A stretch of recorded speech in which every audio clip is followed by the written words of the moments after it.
My name is Elena Rodriguez, and I was 37 years old when I learned how easily a life can fracture without warning. For nearly 20 years, my world revolved around one man. Daniel Martinez wasn't just my boyfriend. He was my constant, my anchor, the person I built my adult life around without ever questioning whether the foundation was solid enough to hold forever. We lived in a quiet ranch-style house in Maplewood, the kind of neighborhood where white fences still existed and neighbors waved from their porches like time had politely slowed down just for them. We never married, not because we were afraid of commitment, but because we believed what we had didn't need legal validation. Or at least, I believed that. We were the couple without kids in a street full of minivans and weekend soccer schedules. When my birth control started wreaking havoc on my body, Daniel didn't hesitate. He held my hand in the waiting room at Hartford Medical Center and said, "It's what we both want." His vasectomy felt like proof of permanence, a shared decision, a promise. Our life ran on rituals. Sunday mornings meant pancakes at Denny's. Afternoons, wandering antique stores in Mystic. Evenings on the back deck, Daniel with a beer, me with sweet tea, arguing about which Netflix series we'd abandon halfway through. He worked as an insurance adjuster. I taught 4th grade at Riverside Elementary. Nothing flashy, nothing unstable. Predictable.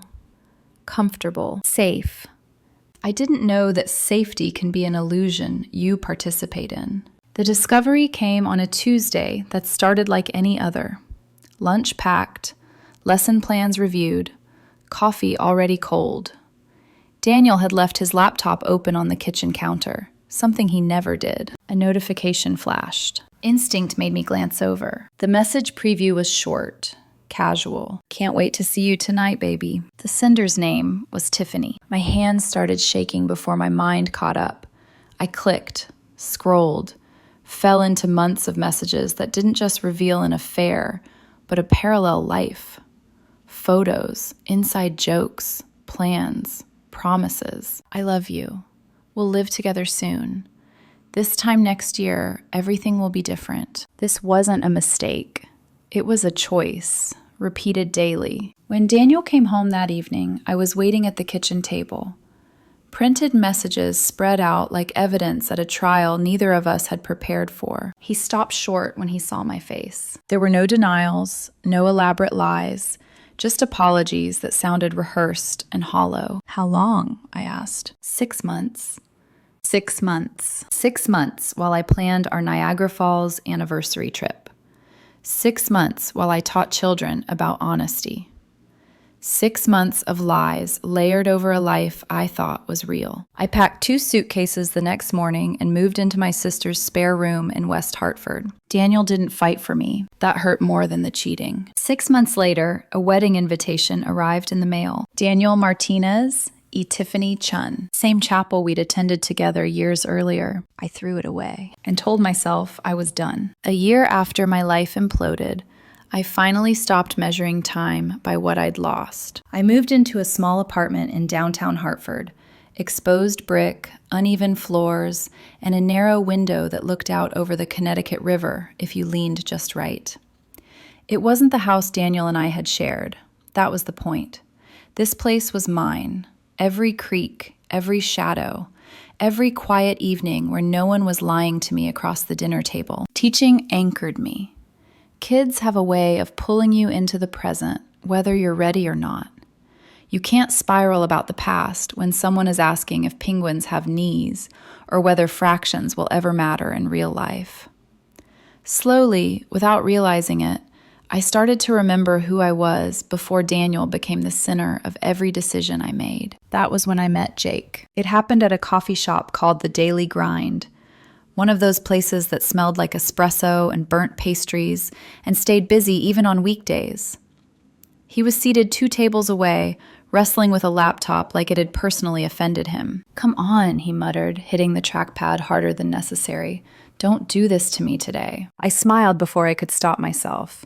Years of dealing with malfunctioning classroom tech had turned me into a reluctant problem solver. "Your spreadsheet's frozen," I said, nodding toward his screen. "Not your fault." He looked up, surprised. You sure? Positive. Try restarting before it pretends nothing ever happened. He laughed, an easy, unguarded sound, and did exactly that. When the screen rebooted, he exhaled like he'd just survived something traumatic. I owe you coffee, he said, or at least a muffin. One latte turned into two. Two turned into hours. Jake was a project manager for a construction company building homes across New England. He talked about work with enthusiasm instead of complaint, about places he wanted to see, risks he'd taken and risks he'd regretted. He asked questions and actually listened to the answers. He was different from Daniel in ways that mattered. Daniel had been careful, predictable, emotionally reserved. Jake was curious, present, unafraid of saying what he felt without cushioning it in indifference. Still, I didn't rush. We took things slow, so slow it almost felt unnatural. Jake never pushed, never asked why I flinched when conversations drifted toward the future. He didn't need my history explained in detail to respect it. Weekends were spent at farmers markets in Middletown, hiking trails at Sleeping Giant, or ordering takeout when I had rough days at school. Sometimes he'd show up with Chinese food from Golden Palace. No explanation, just instinct. For the first time in a long time, I felt steady. Then my body did something I wasn't prepared for. It started one evening while we were cooking dinner together. Jake's famous beef stew simmered on the stove while I chopped carrots at the counter. The smell hit me wrong. Not bad, just overwhelming. A wave of nausea crashed over me so hard I had to grab the edge of the counter. You okay? Jake asked immediately, already at my side. Just tired, I said too quickly. But the nausea didn't fade. It lingered for days. When I missed my period, something that had never happened before, I felt a cold, creeping awareness settle into my chest. The pregnancy test showed 2 pink lines. I stared at it for 10 full minutes. For years, pregnancy had felt impossible. Daniel's vasectomy had turned it into a closed door in my mind, something I didn't even consider anymore. Now, at 36, unmarried, with a man I'd been dating just over a year, the door had blown wide open. I didn't know whether to laugh or cry. Jake found me sitting on the edge of the bathtub, test clutched in my shaking hands. Are you okay? He asked softly. I held it up without speaking. His face cycled through shock, disbelief, fear, and then something else entirely. Hope. Are you sure? He whispered. As sure as a CVS test can be, I said, tears slipping down my face. He pulled me into his arms right there on the bathroom floor. We can do this, he said. We don't have to have all the answers. We'll figure them out together. And for the first time since Daniel shattered my sense of trust, I believed someone without hesitation. Pregnancy changed everything. Jake read parenting books out loud while I graded papers. He assembled the crib we bought from Bye Bye Baby, cursing the instructions while I laughed from the couch. We painted the spare room a soft yellow, neutral, hopeful, and he hung glow-in-the-dark stars on the ceiling, insisting the baby would appreciate them someday. 9 months later, our daughter Isabella arrived at Hartford Hospital, screaming and perfect. Jake cried harder than I did, holding her like she was made of glass and miracles. Watching him become a father healed something I hadn't realized was still broken. Motherhood transformed me. Isabella became my world. Every smile, every sound, every tiny milestone, a reminder that life didn't end when Daniel left. It just rerouted. Jake was an incredible father. Midnight diaper changes, off-key lullabies, mornings where he let me sleep while he rocked her in the living room, whispering promises about the world she was growing into. We settled into a rhythm. I took maternity leave. Jake negotiated more work-from-home days. Our little family felt complete in a way I'd never experienced before. Peace wrapped itself around us, and that was when Daniel's name appeared on my phone. The message was harmless on the surface. Happy birthday. That was it. No apology, no explanation. Just Daniel's name lighting up my screen on Isabella's 6-month birthday, like a ghost tapping the glass. I stared at it longer than I should have. Not because I wanted to respond, but because I couldn't believe he'd found a way back into my life without even trying. I deleted it. Jake noticed the shift immediately. He always did. "Everything okay?" he asked that evening, bouncing Isabella on his knee while she squealed at his exaggerated faces.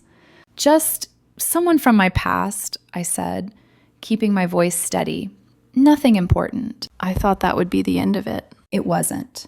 The messages came sporadically after that. Holidays, my birthday, Valentine's Day. Each one felt like a pinprick through the bubble of peace I'd built, small but invasive. I never replied.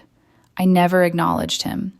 I hoped silence would do what confrontation couldn't. Instead, it seemed to invite him closer. The first real warning came at Target. Isabella was sitting contentedly in the cart, chewing on a teething ring, while I debated diaper brands, when a familiar voice chirped my name. "Elena! Oh my goodness!" I turned to see Mrs. Patterson, an old neighbor from Maplewood.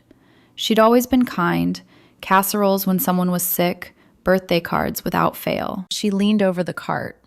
"And who is this angel?" "My daughter," I said, smiling despite myself. "Well, she's beautiful. You look wonderful." Then her tone shifted, lowering just enough to tighten something in my chest. "I heard about you and Daniel. Such a shame." I nodded, already ready to move on. But Mrs. Patterson wasn't finished. He stopped. The air went thin. "What did you tell him?" I asked carefully. "Nothing," she said quickly. "But Elena, he seemed desperate. Kept saying he'd made the biggest mistake of his life." I think 3 days later, Daniel texted again. "I saw Mrs. Patterson. I know about the baby.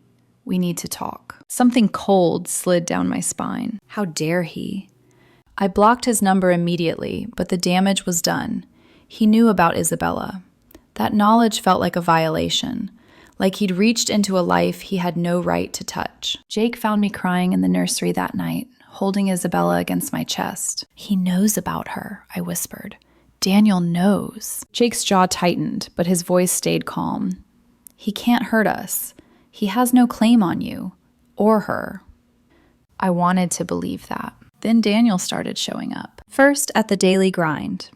The barista mentioned a man asking about me, description matching Daniel down to the cologne I'd recognize anywhere. Then the grocery store parking lot. I was loading Isabella into her car seat when I saw him leaning against a silver Honda Accord, the same model he'd driven when we were together. My heart slammed into my ribs. "Elena," he called out, "please, just 5 minutes." "Go away," I said, without looking at him, fumbling with the straps. "I know about the baby." I turned then, anger flaring hotter than fear.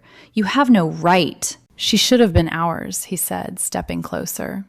"We were supposed to have a family." The audacity stole my breath. "You got a vasectomy because we didn't want kids," I snapped.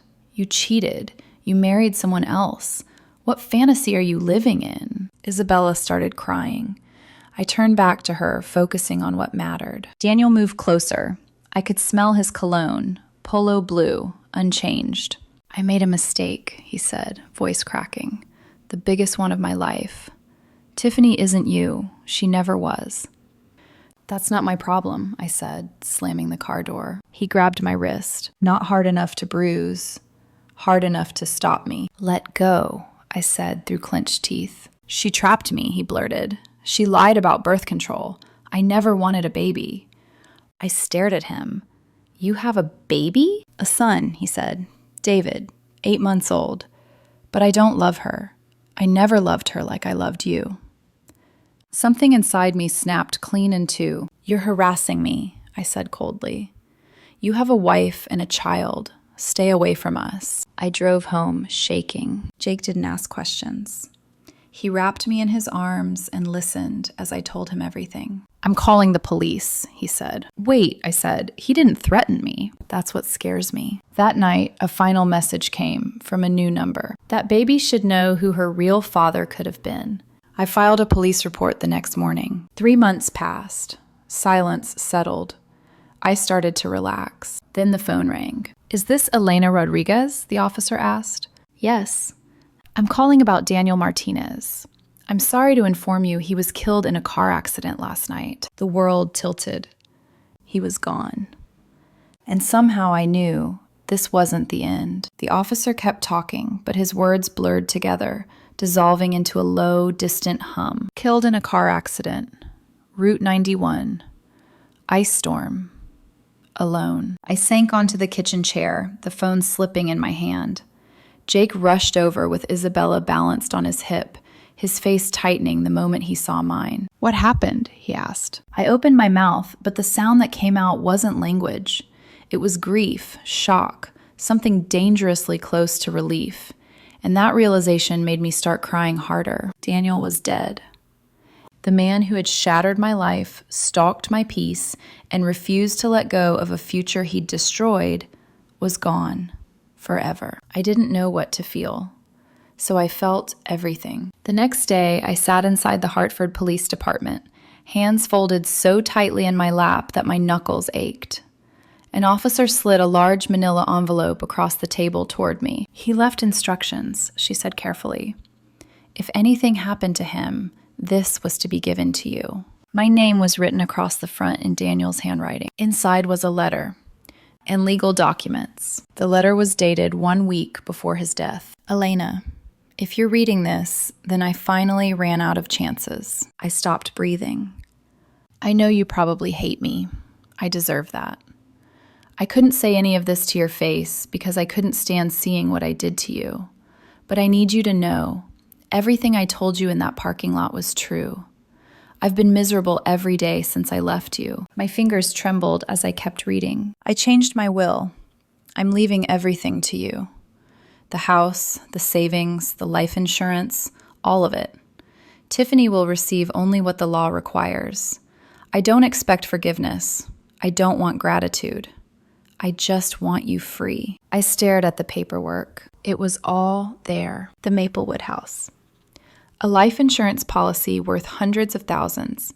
Savings, investments, his car, everything. Jake didn't say a word when I showed him the documents later that night. He just sat quietly, Isabella asleep on his chest, his arm around my shoulders. "I didn't ask for this," I whispered. "I know," he said. The phone calls started within hours. First, Tiffany. "You manipulative witch," she screamed. "He was my husband.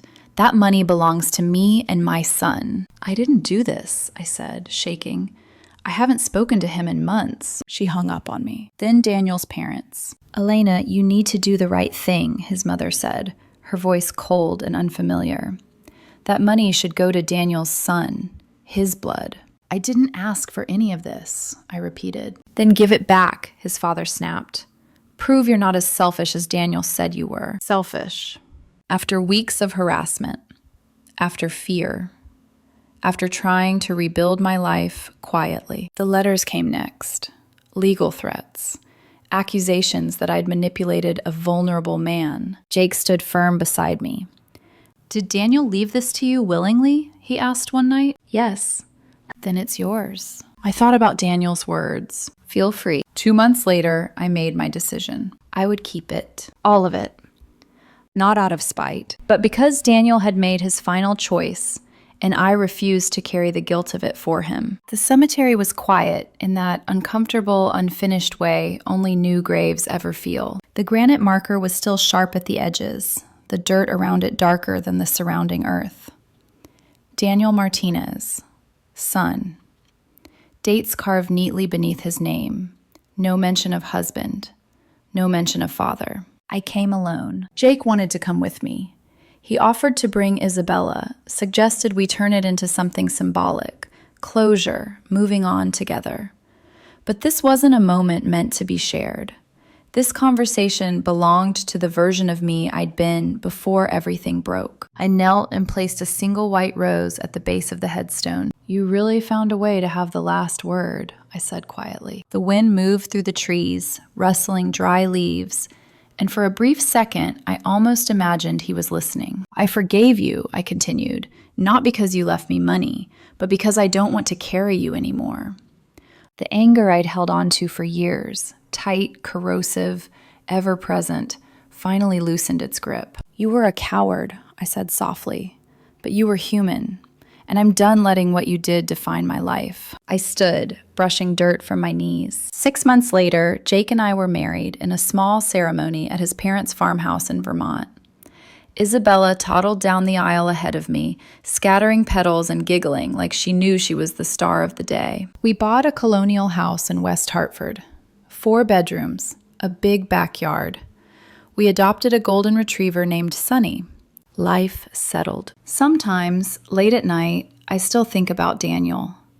About his son growing up without a father who resented him. About how his final act gave me not guilt, but freedom. On Isabella's 2nd birthday, as she blew out her candles with Jake's hands steadying hers, I realized something simple and true. Daniel didn't give me money. He gave me the life I was always meant to have, just not with him.